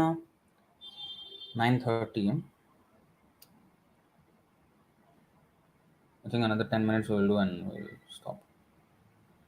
While Mother Sachi and Jagannath Mishra were talking, child Nimai woke up and began to cry, and Mother Sachi took him on her lap and allowed him to suck her breast. स्तन पियायते पुत्रेर चरण देखिला से चिह्न पाए देखी मिश्रे बोलाइला.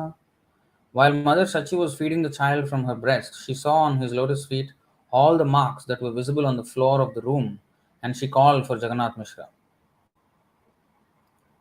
देखिया मिश्रेर हईल आनंदित मति गुप्ते बोलाइल नीलांबर चक्रवर्ती.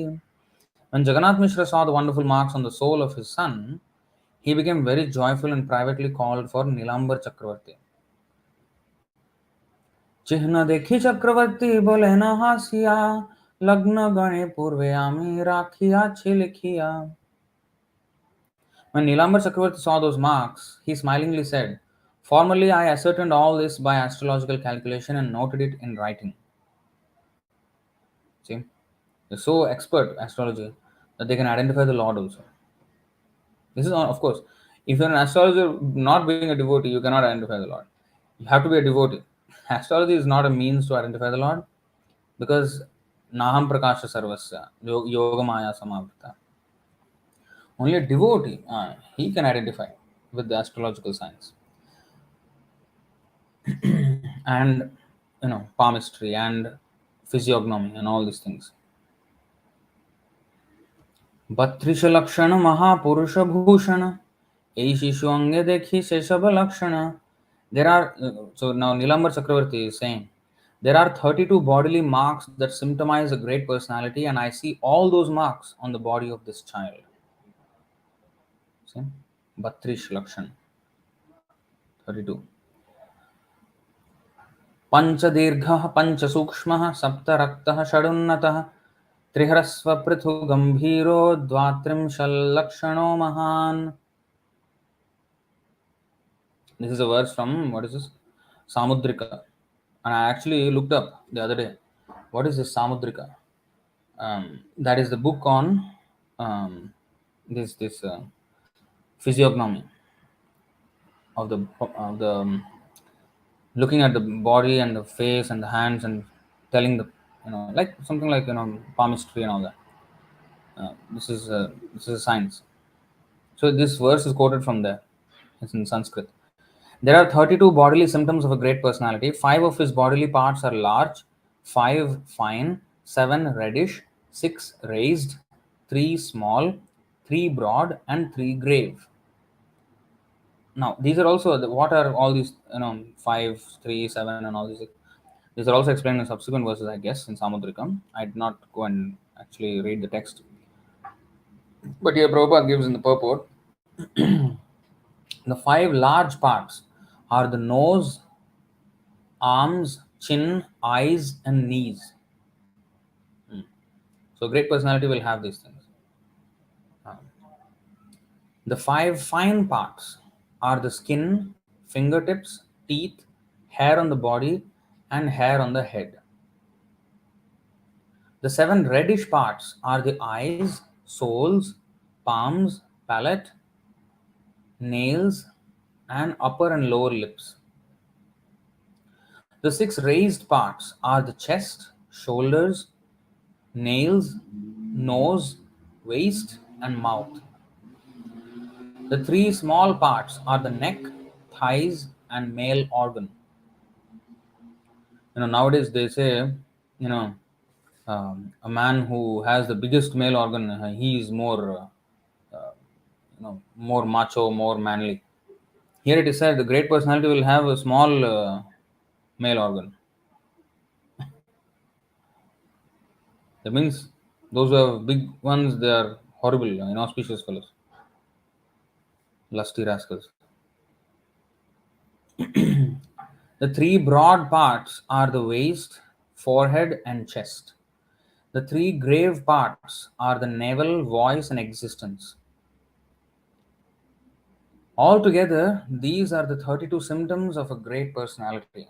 This is a quotation from the Samudrika.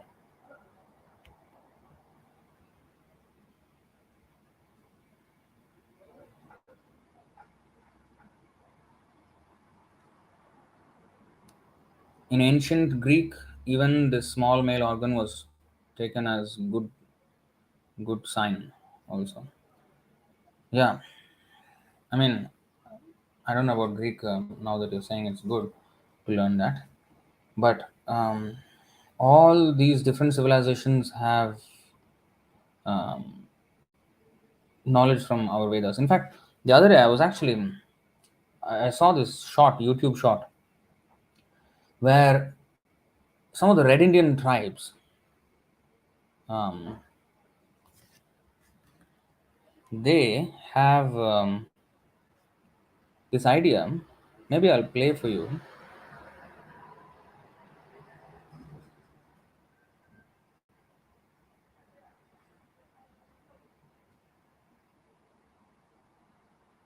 Hmm. I don't know how to.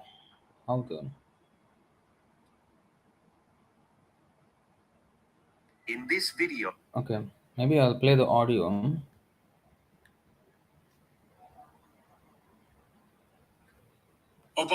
In this video, I am going to tell you about a mysterious tribe of Native Americans called Hopi Indians. They call themselves the Children of Earth, and they say their ancestors came from under the earth. According to their cosmology, there are four worlds on this planet. We are currently living in the fourth world, and there existed three other worlds in the past, which were destroyed by fierce cataclysm.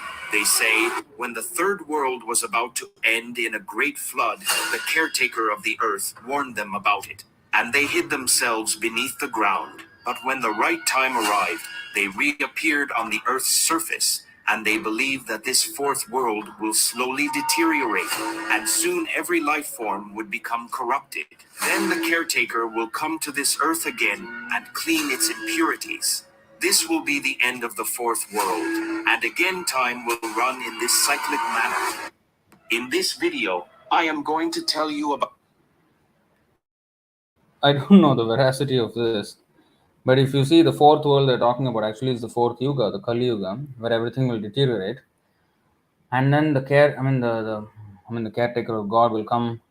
In fact, the picture of it was he was on a horse like this, with a hand raised, with a sword in his hand, Kalki, and he will set it right again and again. It will go on in the cyclic manners. So this is a Red Indian tribe. I mean, in America, I was quite intrigued by how did they get that. idea. So, in different ways, I mean, our Vedic culture has been there, and it is kind of enveloped by the so-called, I mean, Christianity that was popularized by British and European colonization. But actually, if you go back to the indigenous understandings of religion, and they will have a lot of similarities, or at least some similarities, even in such a distant land as America. You know, um, even in fact, we have a devotee from Serbia who's currently living in China. So he also told that in the Eastern European part, in the Russia and the Serbia, they have many words which are very similar to our Sanskrit words, and the meaning is also the same. In fact, they have a female god called Radha, Rada. So, um, something. I mean, Krishna. So many things he was saying. I forgot the whole this thing, but so many interesting things. I mean, which are very accurate with our Vedic descriptions. So it is quite yeah. He's saying, oh, it feels like they're talking about Kalki and the four yugas in the Red Indian tribe video. Yeah, so I mean that is interesting, right? I mean, so that means they also have access to this knowledge. Okay, I think I will have to stop here. Um, then okay, let's read this prediction of Nilambar Chakravarti. नारायणेर्चिह्न युक्त श्रीहस्तचरण ei shishu sarvaloke koribe tarana. This baby has all the symptoms of Lord Narayana on his palms and soles. He will be able to deliver all the three worlds. এইটা করিবে বৈষ্ণব ধর্মের প্রচার ইহা হইতে হবে দুই কুলের নিস্তার. This child will preach the Vaishnava cult and deliver both his maternal and paternal families. Purport. Only Narayana himself or his bona fide representative can preach the cult of Vaishnavism or devotional service. When a Vaishnava is born, he delivers both his maternal and paternal families simultaneously. What is that?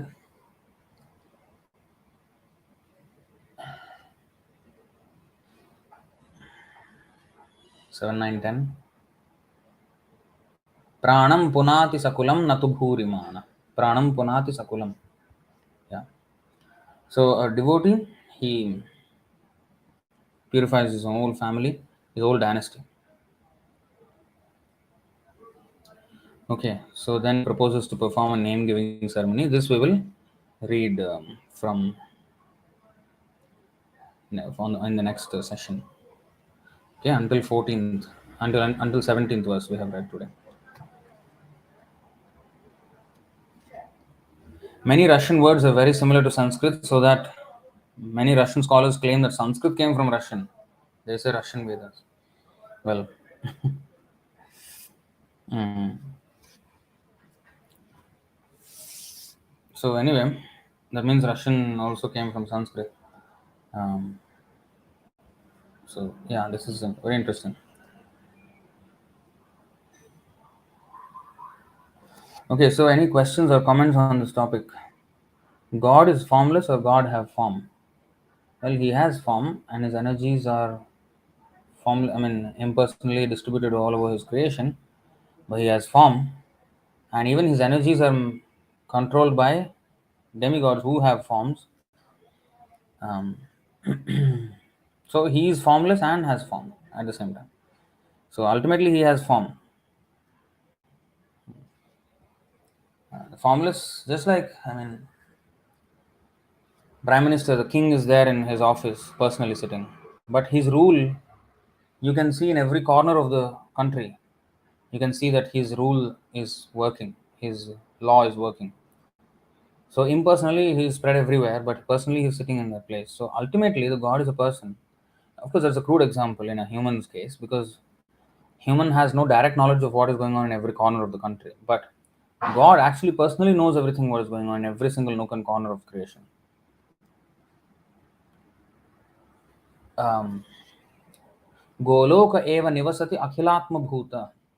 So he's sitting in Golok Vrindavan, but at the same time, he's spread all over his creation.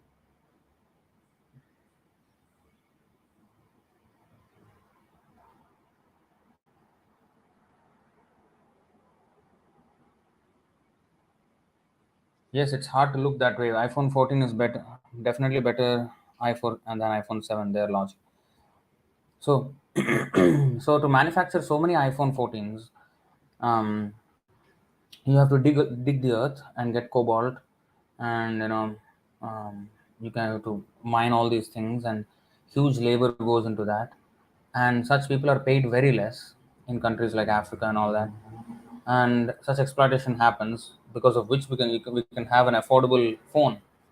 If they were have to be paid if they were to be paid properly, then the cost of the phone will be higher. But because they want to bring down the cost and appease to the so-called first world citizens, they will exploit, and really bad working conditions, I mean, are there for those who in the third world countries who actually work for these things. And even the labor is cheaper in countries like China and Vietnam and everything. And you know, so all these things are going on, and they have to work shift, huh, to get it to such a precision, such a, it's an art. Yes, it's definitely an art to produce something like this in such a small form. I mean, you can have so much built into that. Yes, but at what cost are you doing that? This perfection you have achieved, this excellence you have achieved, at what cost? People have, I mean, they have completely gone out of touch with their religious life, and they have to work hard like an ass to get just some money and to maintain their family, and they are not connected with the natural world at all. They don't know how to grow their own food. The real thing that Krishna has arranged for us, the simple things that actually are necessary for our living. Now we have all these things, and okay, that's for the employees who are working. Okay, for what about the customers? Yes, now we have these gadgets. Yes, we can do wonderful things, but what are we doing? Becoming more dull-headed, stupid idiots, watching and just mindless entertainment on the Instagram, TikTok, and YouTube, and all these things, social media, and other things are also happening. I mean, previously, boy and girl, if they have to talk, they have to talk physically, and there'll be a lot of restriction to do that. Physically, it is, you have to actually meet to talk. Now, DM, private message, PM or DM, direct message. So that's how they're communicating, and it's very easy to reach, for a man to reach any girl and for a girl to reach a boy, very easy. So it has increased this kind of promiscuous and um, frivolous interaction between boys and girls, and they have pornography, they have all kinds of problems with that. And with the social media, many people are going into depression because everybody posts this filtered, they will put some filter and then take a photo and then look like some out of this world model, and then, oh, she's so beautiful, I'm not, oh, I have to do something, I'm not good enough, this and that, and then they go to depression.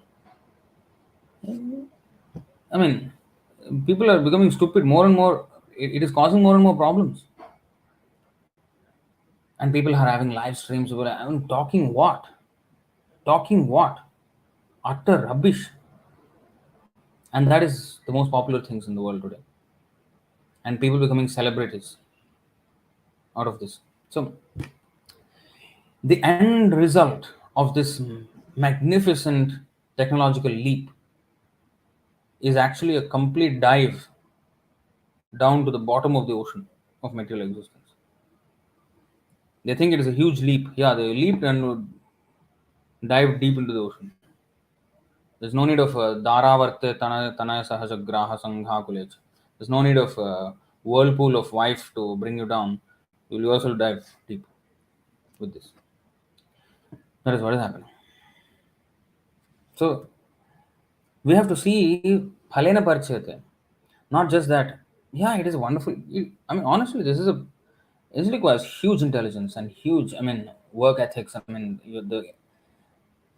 um, what is that? Productivity, the efficiency. Yes, the efficiency is just unprecedented to produce something like this. But they're efficiently doing something which should not have been even done in the first place. Now people may say, "Hey, you're talking so much, but you're having a phone yourself with in your hand." Huh? Yes. So why? So this is not hypocrisy because actually this is not needed. It's not needed to live. But if they are going to produce this kind of stuff, we will use this kind of stuff to dismantle their own propaganda. Use their weapon on the. If you know anything about martial arts, and if you know things like judo or something like that, it's about using the opponent's strength against the opponent. A small person can, fell a big person if he knows how to do it. He uses the bigger person's strength against himself. So that is the art. So this is their strength, yes. So we will use their strength against them. We should not let their strength hit us. That is the thing. That is Yukta Vairagya. Ajagar Vritti. The snake, he will take the hole dug by the rat. The snake cannot dig the hole. The rat will dig the hole. The snake will go into the hole, eat the rat, and stay there. So similarly, we will we have to dismantle their civilization, so-called civilization, is actually a barbarianism, with their own tools. That is what we should actually do.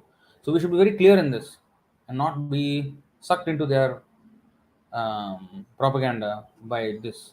Many devotees nowadays, they also become consumers of all this, whatever nonsense they're putting. So we should not be led away like that. We should use it and use it against them. We should use it as a tool to further our message and mission. Yes, everyday TV shows some poor child suffers from a disease and they ask us people to donate for their child. Yeah,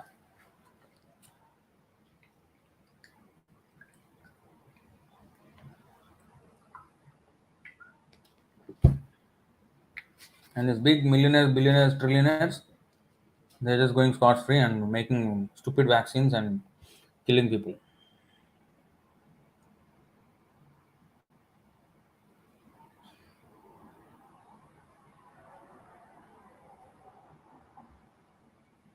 Okay.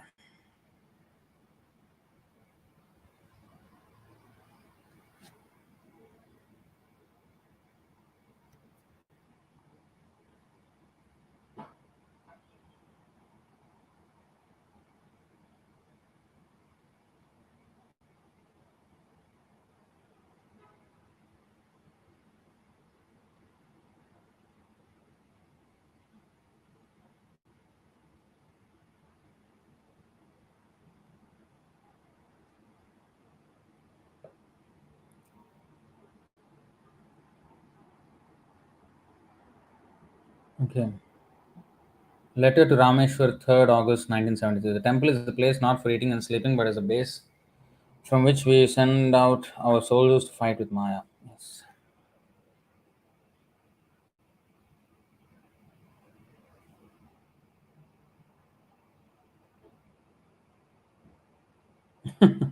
Sami is saying, oh, we also have these that say Sanskrit came from Finnish language.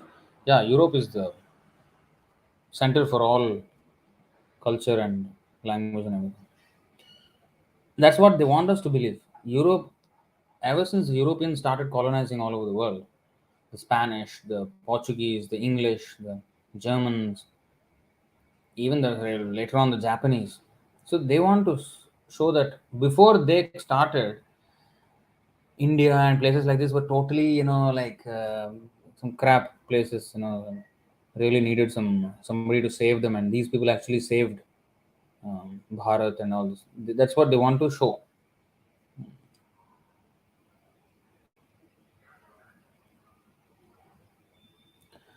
What about other languages which do not have a direct connection with Sanskrit? For example, Tamil or Arabic. Even though there is influence of Sanskrit, they are quite different. Yes. So Tamil actually, I learned something from the book Brahmana and Vaishnava by Bhaktisiddhanta Saraswati Thakur, that there was actually a language that is a mixture of Tamil and Sanskrit called Manipravala. Manipravala. Now it is, I think, no more in existence, but the old Tamil, the more classical Tamil, has many words that are very close to I mean, or just are basically Sanskrit words. Um, there are many Sanskrit words even in Tamil, but yes, some of them are different. Yeah, that's not a big deal. Even Arabic, yeah, different. Um, but that does not mean anything. It is just that, there. I mean, animals also have their languages. Everybody has their languages, and not everything is the same. In fact, there is a description in Mahabharata where Yudhishthir Maharaj was speaking to one of the tribals in his language, something, and Kunti Devi could not understand what he was speaking. Um, he was very expert in that language also, Yudhishthir Maharaj. So, which was not even resembling Sanskrit that they used to speak. So, there are things like that. There are many varieties. Everything is created by God only. In fact, one of the 64 qualities of Krishna is that he is a perfect linguist. He can speak any language, of course. And all languages are created by him. Even birds and animals' languages are created by him, and therefore Krishna can even talk with birds and animals and everybody. Like when Chaitanya Mahaprabhu, went to the Jharkhand forest, all the animals danced with him. He chanted Hare Krishna, and everybody danced. And he was asking them to chant. How did he talk to them? And Krishna also was very expert in Vrindavan. He would speak to all the birds and trees and animals and everybody. Um, Nowadays, some people are called animal whisperers. Um, they kind of have a very, very close connection and understanding with animals. Some people are like that. And that is kind of, speaking their language. Uh, but Krishna is very expert at that.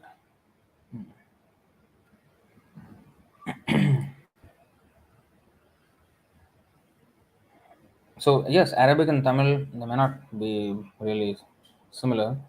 Even English is not that similar. There are some similarities, not that many. It doesn't matter.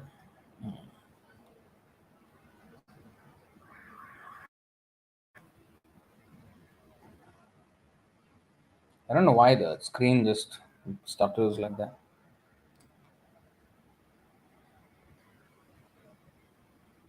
Like a Prabhupada shot, you can't manufacture anything new. Every day people come and comment, phones new, cars new, your Krishna consciousness movement is new.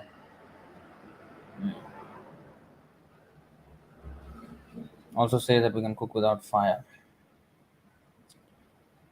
All right, so thank you very much.